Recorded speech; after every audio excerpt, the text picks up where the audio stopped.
Hey, welcome back to the channel. Today we're going to learn two expressions that you'll hear all the time in English: should and have to. They're short, they're common, and you probably already use them, but are you using them naturally? In this class, I'll explain what they really mean and how to use them correctly, and give you some real examples where you can actually use them in conversation.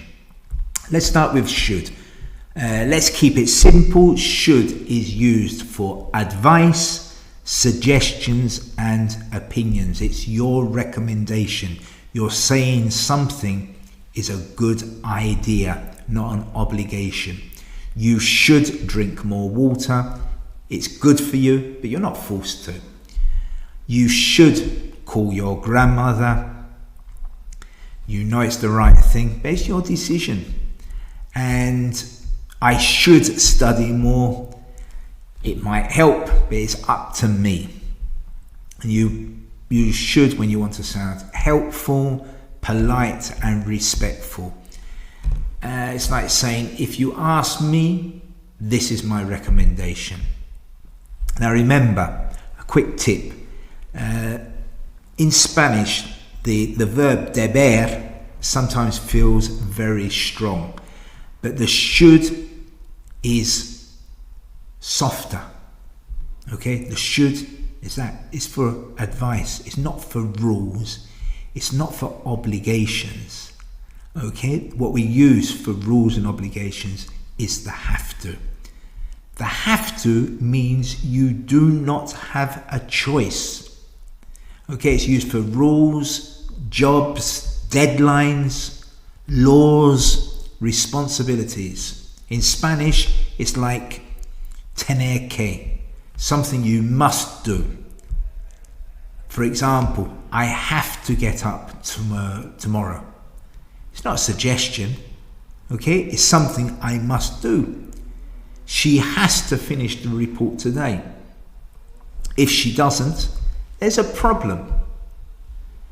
You have to wear a helmet. You know, a helmet on the motorbike? That's not advice, it's the law. So you use have to when it's a rule, when there's deadline or pressure. Okay, it's not about opinion, it's about responsibility. Now remember, how do we ask questions with have to? Do you have to work this weekend? Yes, I do. No, I don't. Do you have to get up early from Monday to Friday? Yes, I do. Or no, I don't. And the third person with he, does he have to travel for work? Does he have to travel to work? And if you want the negative, I don't have to work tomorrow. Okay, that's good news, no need. She doesn't have to come if she doesn't want to, it's optional.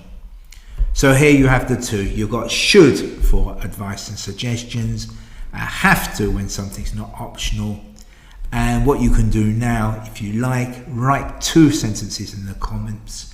One with should, one with have to. I'll check them for you and let's make sure they sound natural. And hey, if you want my free PDF with examples, tips, and the Spanish connection for both phrases, just comment the word modals and I'll send it to you. Like the video, hit subscribe, tap the bell, and I'll see you in the next class where we speak real English, not textbook English, real English.